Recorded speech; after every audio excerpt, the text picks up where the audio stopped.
Hi friends, today we will understand what is an exchange traded fund, which is also called an ETF. An ETF comes in many shapes, sizes, and has many variations, but to simply understand, let's understand example of gold. Gold is a commodity which you can buy in physical format or you can buy digital gold. Now when you buy digital gold, the same is now available sort of in a ETF format where you can trade it with each other live on the market. So if you look at my portfolio, I probably have sovereign gold bonds. You know that sovereign gold bonds are issued by the government and schemes open once in a while. But once those schemes are in the market, they are traded just like any other stock. You can buy and sell them. So I have this sovereign gold bond over here.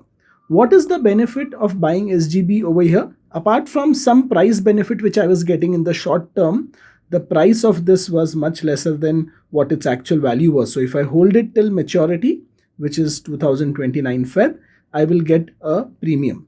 But apart from that, if I sell this today, I will get immediate margin like I would get by selling any other stock in my portfolio. I'll get 80% margin today and I will get rest 20% the next day. The taxation benefits are also separate.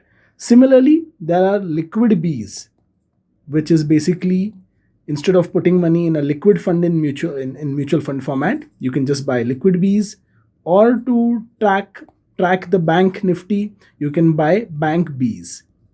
So instead of buying mutual funds or other instruments, a lot of people buy exchange traded funds. Exchange traded funds are traded between people on a stock exchange. As a result, it is much more liquid and you can buy sell instantly.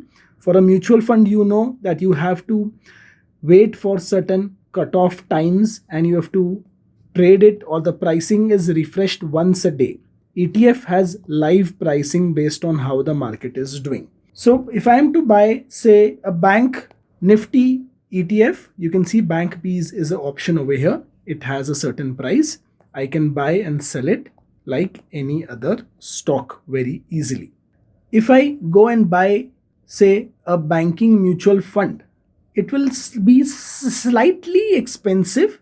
That is because there is a management fees, there is a fund manager who decides which banks should go in over here, and then the pricing will refresh only once a day, and there may be some other charges or inefficiencies here and there. I can simply, if I just want to track bank nifty, I can buy bank nifty and my money will behave like buying any other stock within the Zerodha app. From a taxation purpose, a ETF behaves much like equity. So if you are buying, selling your long term capital gains or your other short term capital gains, or the behavior of buying, selling, from where will the money come? So if you have money in your Zerodha account, the same can be used to buy ETF easily. You don't need to do a separate money deposit or deduction from your bank. So that becomes easy. For mutual funds, we know that we have to go to the Coin app on Zerodha, which is a little separated payment entity. Now the payments have to be made separately, but it becomes very easy if you are doing it as a part of an ETF. So some examples of ETFs, as I said, there is liquid Bs.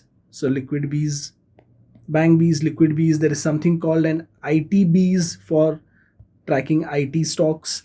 I already told you that SGB sovereign gold bonds are also trading pretty much like a ETF over here. So in my portfolio, you can see sovereign gold bonds are over here and they are trading pretty much like any other stock.